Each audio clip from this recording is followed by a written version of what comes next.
बेरमो विधानसभा में जयराम जी भी कैंडिडेट हो गए हैं और भाषा आंदोलन के आप नेता रहे हैं, कैसे देखते हैं इसको? लोकतंत्र है, कोई भी कैंडिडेट हो सकते हैं और हम भाषा आंदोलन के नेता नहीं रहे हैं। वो दर्द जो था वो निकला मंचों पर। हम नेता आज भी नहीं हैं, हम कल भी नेता नहीं हैं। बेरमो विधानसभा को कैसे देख रहे हैं? वहाँ बड़े नेता खड़े हैं, 5 बार के पूर्व सांसद रहे हैं रविंद्र कुमार पांडे, और लगातार कांग्रेस के विधायक रहे हैं जयमंगल जी के पिताजी, और वो भी अभी निवर्तमान विधायक। कैसे उसको चुनौती ये तमाम जो लोग आए हैं, हम किसी का नाम नहीं लेना चाहते हैं, लेकिन तमाम जो आपको मूलतः 3 प्रत्याशी जो है मेरे अलावा, वो तमाम लोग किसी न किसी रीजन के साथ आए हैं। मेरा विजन है, हम विजन के साथ हैं। एक का रीज़न है कि वो पिता की विरासत को बचाएंगे, एक का रीज़न है कि वो अपनी संपत्ति बचाएंगे, और तीसरे का रीज़न है कि वो अपनी बची साख बचा ले। लोकसभा में जो साख खत्म हुई वो बची साख बचाए। हम विजन के, मैं जो आया हूँ, मेरे समर्थक जो आए हैं वो विजन के साथ आए हैं। हमारा ये विजन है कि बेरमो हम छोड़े थे। आज से 10 साल पहले हम बेरमो से रांची गए पढ़ने के लिए, और बहुत टीस और बहुत पीड़ा के साथ गए थे। मेरे पिताजी बहुत मुश्किल से भेजे थे, क्योंकि आर्थिक रूप पे बहुत सक्षम नहीं थे, लेकिन थे कि बच्चे को पढ़ा लिया जाए।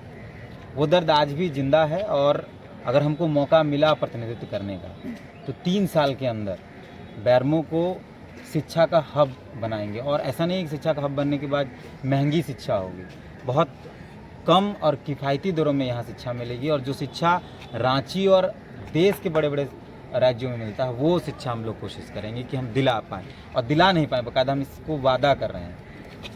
बाकी विधायक जो भी जीत कर आएंगे उनके पास 5 साल का समय होगा, मैं सिर्फ 3 साल का समय मांगता हूँ कि 3 साल के अंदर अगर बेरमो को पूरे राज्य का सबसे नंबर 1 विधानसभा अगर नहीं बनाया, तो चौथा साल जनता का होता है, आप लोग भी जानते हैं। चौथा साल जनता तय करेगी।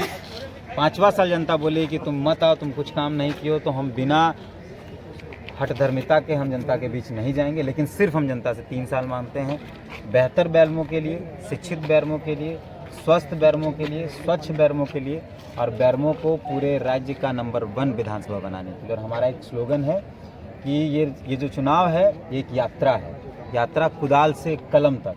बेरमो जो है वो मजदूरों का इलाका है, यहाँ मजदूर श्रमिक वर्ग हैं, किसान वर्ग के लोग ज़्यादा हैं, और उनके बच्चे कलम नहीं पकड़ पा रहे हैं।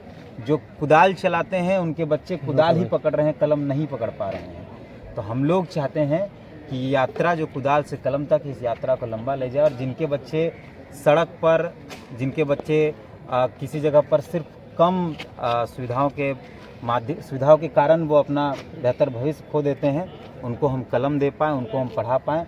और कोई भी बच्चा पूरे बेरमो के अंदर, हम ये वादा करते हैं कि 3 साल के बाद अगर मौका मिला प्रतिनिधित्व करने का, तो 3 साल के अंदर ही पूरे बेरमो का एक भी युवा पलायन नहीं करेगा शिक्षा के लिए। किसी को भी इलाज कराने के लिए दूसरा जिला और राज्य नहीं जाना पड़ेगा।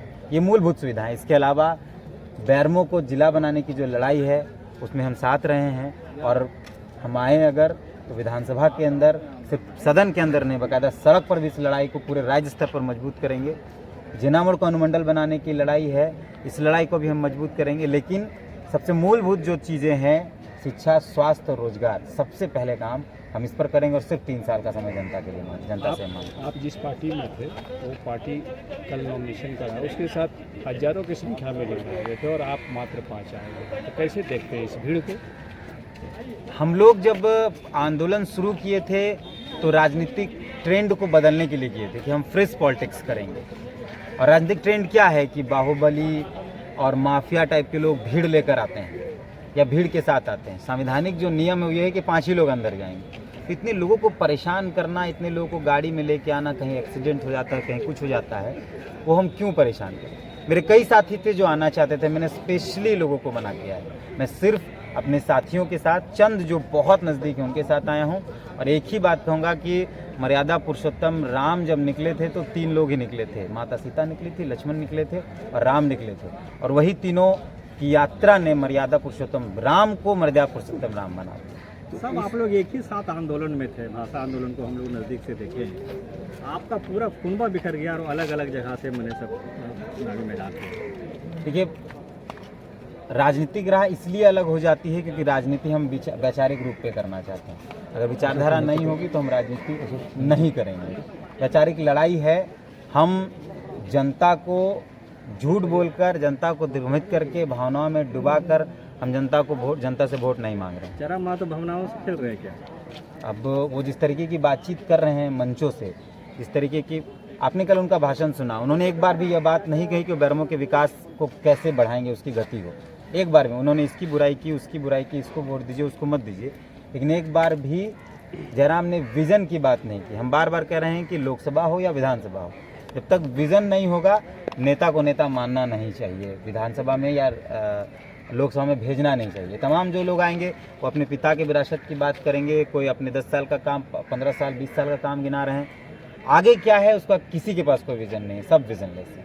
ठीक है।